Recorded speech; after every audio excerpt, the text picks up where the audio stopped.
Hello, students. Welcome to Angsh Academy. We at Angsh are striving to and are dedicated towards giving you the best quality education. And this is for one and all.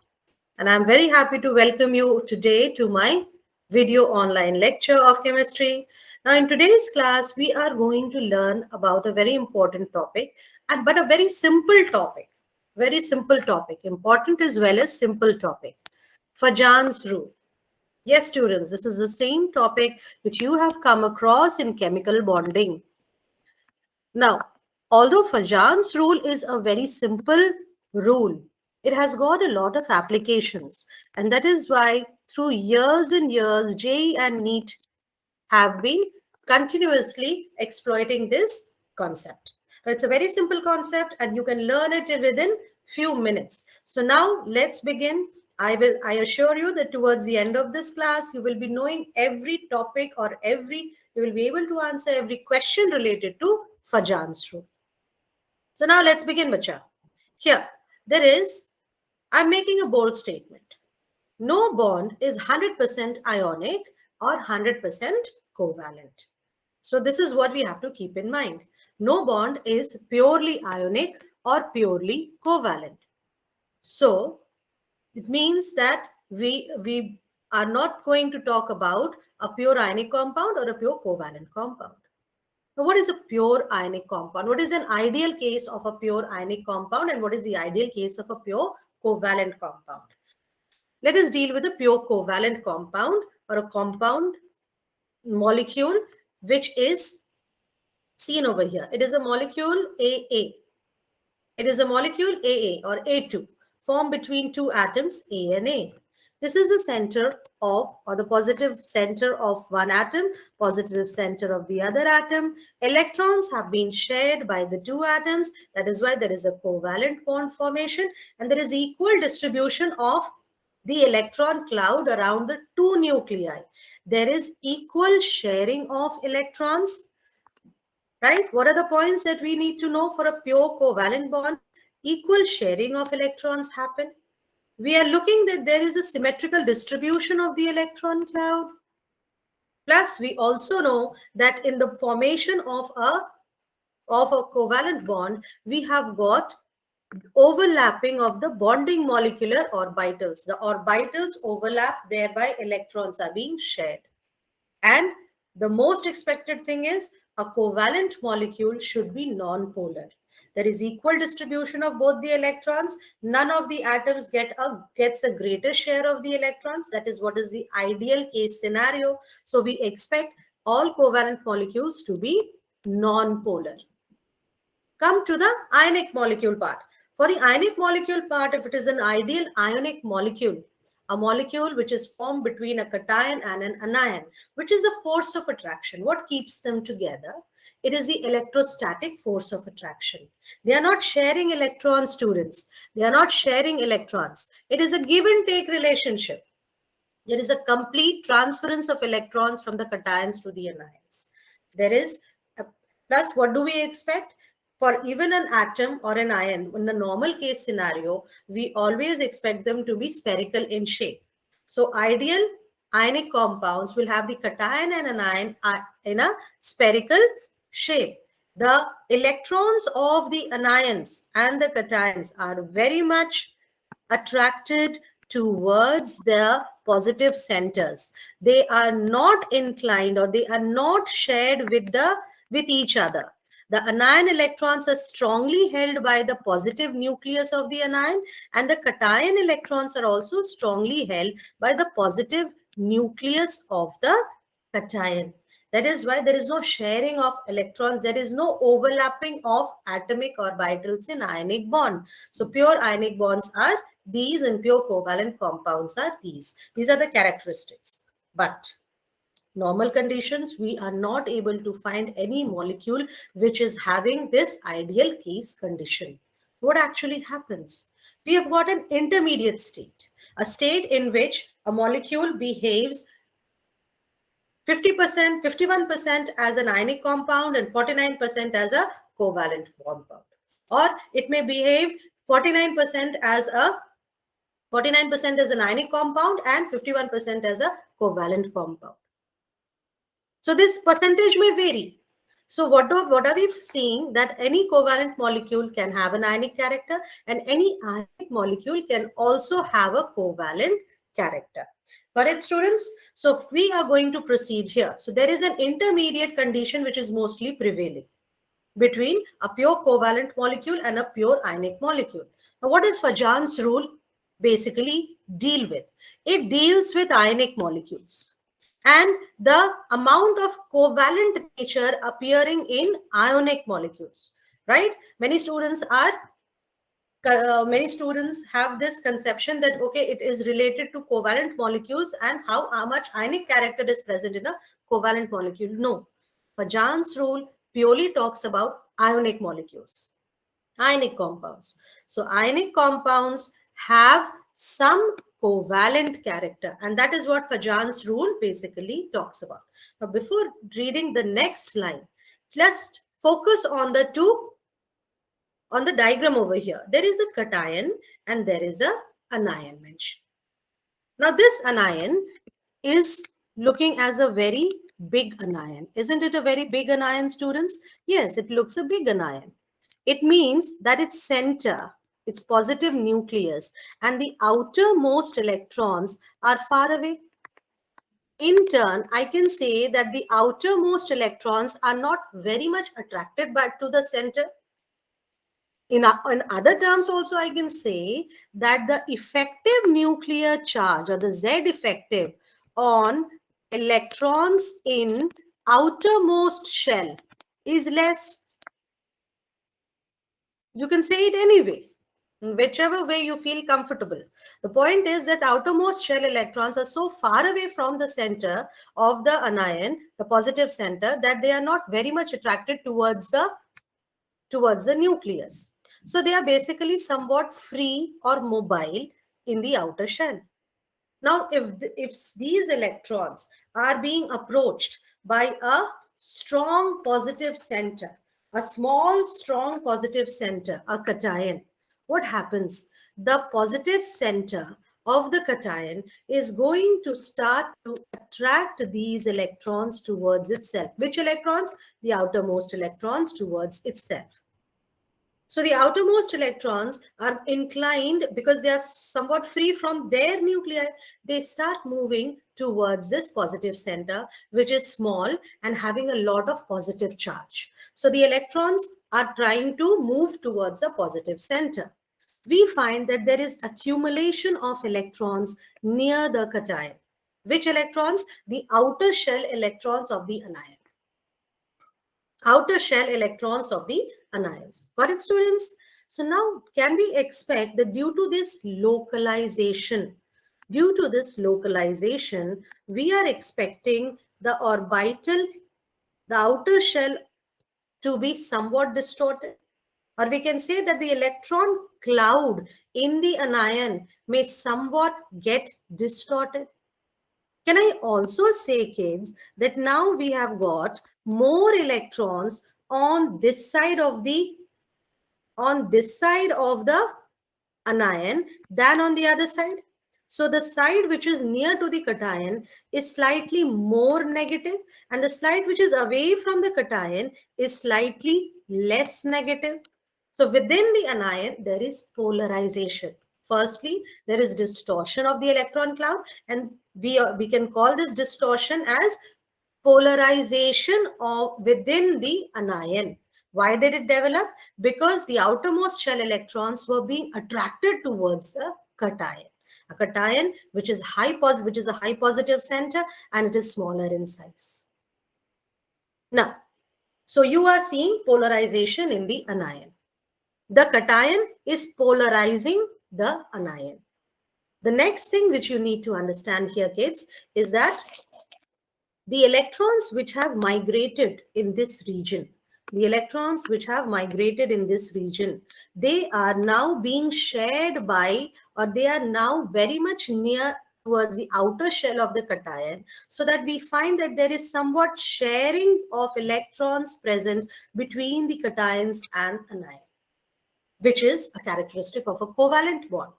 So we find that due to this polarization, some amount of sharing of electrons starts between the cation and anion, and that is what is appearance of covalent character in an ionic molecule. Got it, kids? Appearance of covalent character in an ionic molecule. Right, kids?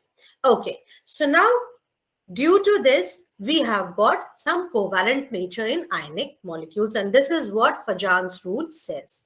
Fajan's rule says that in an ionic compound, the cation has polarizing power and the anion is polarized. So this rule is used to decide the relevant ionic and covalent character in a molecule. This is another diagram over here, students, which you can refer to and towards the cation. Right? So this is what Fajan's rule says. The other term which here I have mentioned is qualitative approach.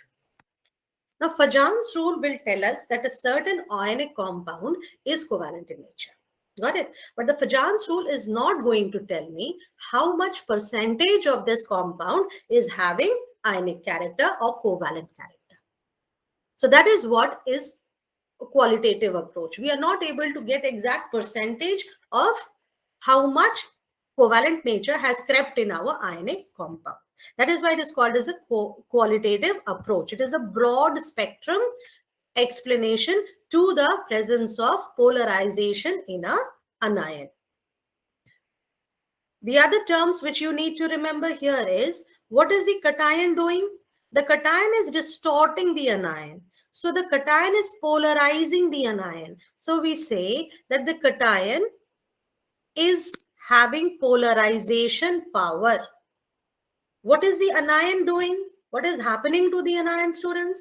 The anion is becoming polarized by the cation. So what is the characteristic of the anion here? Polarizability of the anion. Okay, so polarization power of the cation and polarizability of the anion, both are the factors which are going to dictate how much covalent nature is going to come in a ionic compound. The more the polarization, the more the covalent character. Got it, kids? The more the polarization, the more the covalent character. Right? So now we move on to what are the factors, both of the cation and the anion, which will make the covalent character increase in a ionic compound. So when we are first, let us deal with polarizing power of the cation. So the next topic is, what are those factors which are dictating the polarizing power of the cation? Now I'll very quickly explain this to you. It's very, very simple, students. What you have to remember, suppose I mention the polarizing power as PP. You will see, if your cation is very small, it means that the nucleus is very much near to the outermost shell. There is a large concentration of positive charge. So what you have to remember, that polarizing power is directly proportional to the inverse of cation size. So the smaller the cation size, the greater the polarizing power. The smaller the cation size, the greater the polarizing power. So that is what you will keep in mind. Greater concentration of positive charge in a small area.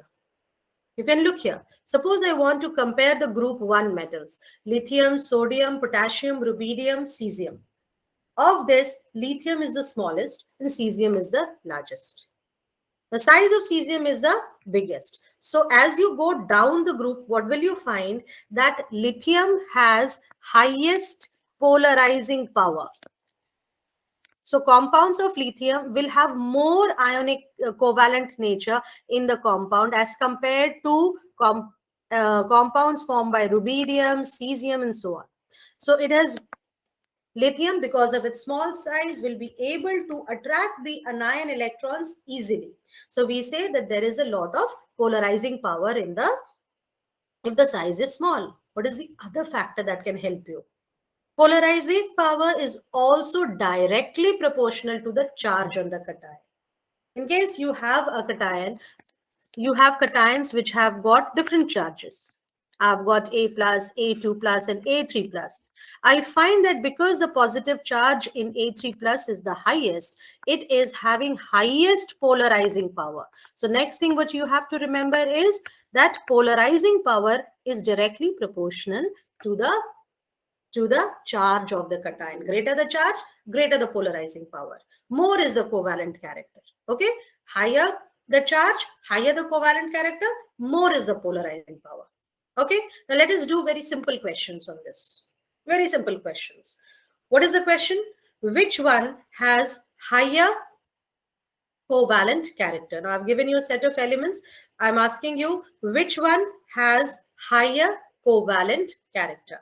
So I have got the first question with NaCl, KCl, RBCl. What will you look in this question?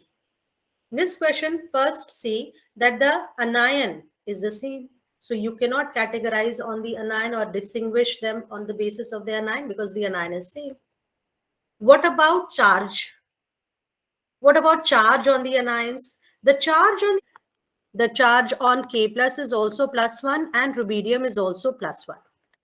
Both of them are all of them are group 1 elements. They all have the charges as +1 and they all have the anion same. So the only thing that will help you to decide the covalent nature is if you look at the size. So you know they are all same group elements. Look at the table. Remember the periodic table. The periodic table, you know, as you go down the group, size increases. So so the biggest size is of rubidium. It has got the largest size. So if rubidium has the largest size, it will have least polarizing power. Least polarizing power. So which one will have the highest polarizing power? Sodium, Na plus. So highest covalent character will also be shown by NaCl. So now what is the order, students? Can I say that NaCl has more covalent than KCl than RBCl? Okay, simple question. Next is Na plus, Mg2 plus, Al3 plus. Question number B part of the question. Here I have given you same period metals. Same period metals. All of them are belonging to the third period.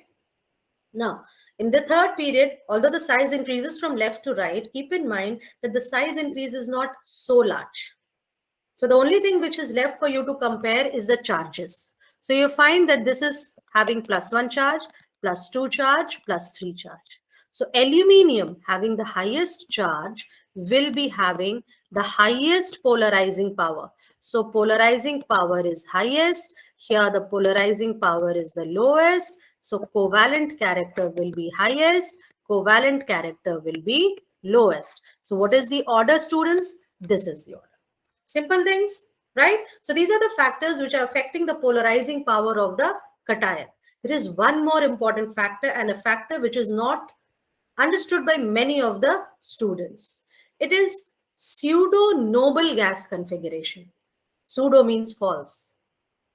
We find that if we have got elements or special, not elements, we will say ions. If we have got ions which have 18 electrons in the outermost shell, then they show very, very high polarizing power.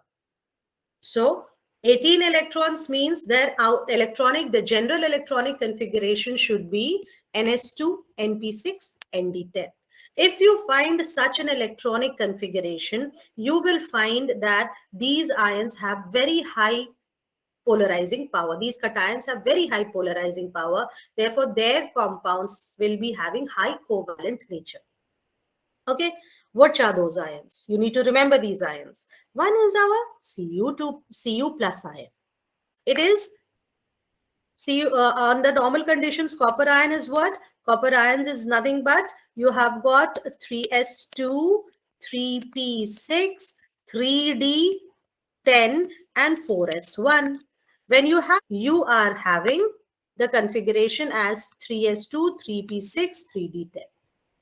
Right? So what are you seeing? That we have got a total of 18 electrons in the outermost shell. 18 electrons in the outermost shell. Now these are having very high polarizing power. Okay. Another ion which also has got 18 electrons in its outermost shell, you can see zinc 2 plus. Zinc 2 plus will also have the same electronic configuration as Cu plus. We are having 18 electrons in the outermost shell. 3s2, 3p6, 3d10. Now, apart from these, are there any other elements which are having the pseudo-noble gas configuration? Yes, students. Try to remember the group 11 and 12 elements. Copper family, coinage metals, and zinc family. So if you come to the copper family, that is group 11, you will have copper, silver, gold. So their ions Cu plus, Ag plus, Au plus. All of them will be showing pseudo-noble gas configuration, right? If you go to group 12, which is the zinc group, you have zinc, cadmium, mercury, Hg. So if their ions Zn2 plus, Cd2 plus, and Hg2 plus, they too will be having what? They too will be having pseudo-noble gas configuration. So you have to remember this set. And the other thing which you need to remember is, suppose you get to compare between group 1 elements. Suppose I have given you Li plus, I have given you Na plus, I have given you K plus, I have given you Rb plus. And along with this, I have also given you Cu plus.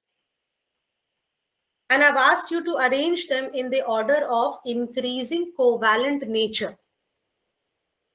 Increasing covalent nature or polarizing power. So always remember, there is an exception. Apart from lithium, which is very small in size and has a very high polarizing power, all other elements, although few of them are smaller in size than Cu plus, will have lesser polarizing power than Cu plus. So this is a question which has been asked and has been confusing students. So I hope you will remember this part. In case you get such an option, you are going to put copper after the period 2 element of that group. After the period 2 element of that group. Okay. So usually the question of copper is tagged on with group 1. With group 2, which is the element which is asked? With group 2, suppose they give you beryllium 2 plus. Beryllium, magnesium, calcium, strontium, these are your group 2 metals. Okay, group 2 metals, and you have to arrange them in the increasing order of their covalent nature. Along with this, they have given you Zn2 plus. Now Zn2 plus is having what? It is having pseudo-noble gas configuration. So it is going to have a lot of stability. It is going to have very poor shielding, and therefore it will have a very high polarizing power, students. Right? So what will be the order? Never confuse on this part. Take zinc and put it after beryllium. So beryllium followed by zinc, followed by magnesium, followed by calcium, followed by strontium. So that will be the order. Usually the zinc, cadmium, mercury are compared with group 2, and copper, silver, gold questions will be coming along with group 1. So that is the arrangement of the questions. If by chance you get the question as to why is it that we get pseudo-noble gas electronic configuration to be very stable, just remember that this high polarizing power is due to the reason that our d orbitals are highly diffused. You remember the shape of your d orbitals. They are double dumbbell shapes. Okay, double dumbbell shape. So there is a lot and highly diffused. So if there are electrons over here, here is your positive center of the, here is the positive center of the cation. What is happening? The electrons of the anion will be easily attracted by the cation. The reason is that your d orbitals, which are in the outermost shell, are highly diffused. They are not able to shield the charge. The next factor which is there, which is due to the anion. Now for the anion, you have to keep in mind only two points. One is size of the anion and the other is charge on the anion. The size on the anion should be large and the charge on the anion should be large. Here both the things should be higher. If your anion is bigger, the outer electrons will be less attracted towards its nucleus. And if the charge on the anion is greater, more electrons are present, so more polarization can happen. So here in this case, all of them, both the factors are need to be on the higher range. Size should be high and charge should also be high. So if you have to compare between fluoride ion and iodide ion, you will find that the fluoride ion is less polarized in comparison to iodide ion. So what is the polarizing trend? You will find that as you go down the group, that we are going, as we go down the group, the polarizing power is going to increase. So iodide ion or NaI, suppose I give you compounds like NaF, NaCl, NaBr, and NaI. And I ask you, which one is having high covalent nature? Which ionic compound will have a higher percentage of covalent character? Your answer would be NaI. If I ask you to arrange it, your answer should be NaI, NaBr, NaCl, NaF. So this is what you need to remember in Fajan's rule. Your cation should be small and highly charged, or it should have pseudo-noble gas configuration. Your anion should be large in size and the charge on the anion should also be large. In such cases, greater polarization happens, more will be the covalent character in the ionic compound. Okay? Now, as the ionic nature decreases or the covalent character increases, few of the characteristics of the covalent compounds will also be seen in the ionic compounds. Like if the percentage of covalent character is high, if the percentage of covalent character is high, what can we say? There are certain characteristics like covalent compounds have lower solubility. So these will be low soluble. The solubility will be less. Next, we know that covalent compounds have low melting and boiling point. So even such ionic compounds which have greater covalent nature will have low melting and boiling points. Next, we find that many of the covalent compounds are colored. So ionic compounds are basically not so much colored. The salts are usually white or colorless. But we find that as the covalent character starts increasing, there is greater color imparting nature appearing in the ionic compound. So now all these are application questions. I can ask any of these as an application question and it has been asked. Right? Now let me test your brain power. Let us do some work over here. The first question, we will do it very quickly. Which will have higher melting point? Higher melting point means higher melting point directly refers to higher ionic character, ionic nature. So you have to find which one has the lowest ionic nature. Compare between BeF2 and MgF2. Beryllium 2 plus ion is smaller in size than magnesium 2 plus ion. So beryllium 2 plus has greater polarizing power. So it will be more covalent. So in the first question, A part, out of BeF2 and MgF2, MgF2 is more ionic. More ionic. BeF2 is less ionic. It has got greater covalent character.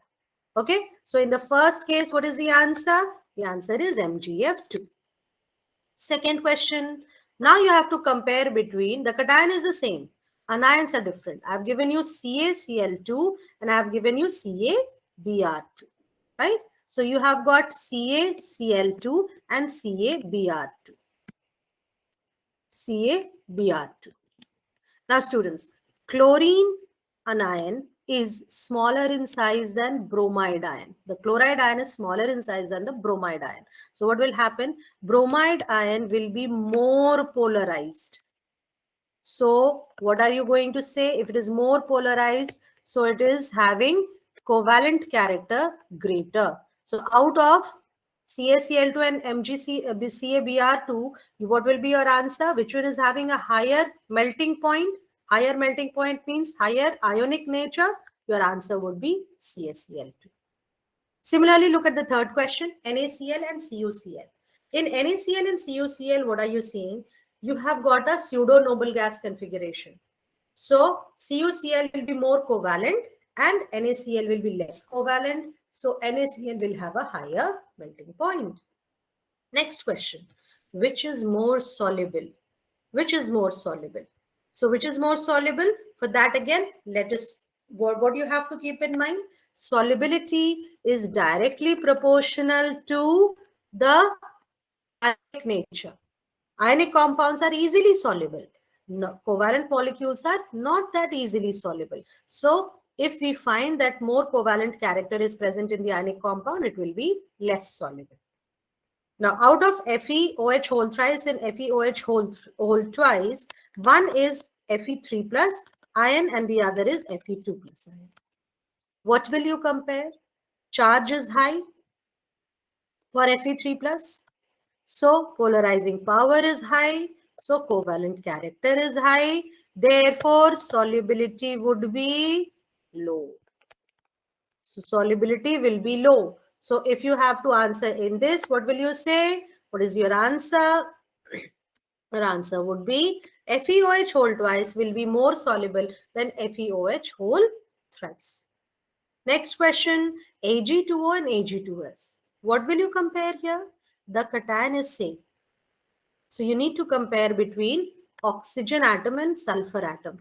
Sulfur atom is bigger in size, so there will be more polarization in sulfur atom. There will be greater covalent character in your sulfur atom, and what will happen? The polarizing power is greater, covalent character is greater, therefore you are having less solubility. So the answer to this question would be, which is more soluble? Which is more soluble? Try it for yourself. Pause the video and try it for yourself. It would be Ag2O. Now the last question, I am leaving it to you. I want you all to solve on your own. Why is SnCl4 a volatile liquid while SnCl2 a solid? Mind you, ionic compounds are solids and covalent compounds are either gases or liquids. So try to solve it for yourself. This is a much asked question. Find out the charges, see which cation is formed, which is a smaller cation, and therefore which one will have a high covalent character. Now, these are all the major questions, and JEE and NEET questions are being played with only these compounds, these few sets of compounds. Keep in mind as to what we have studied, and you will be able to answer every question related to Fajan's rule, a very simple topic and a very important topic. So that's it for the day. Hope you enjoyed the class. Meet you again, students. Bye, students.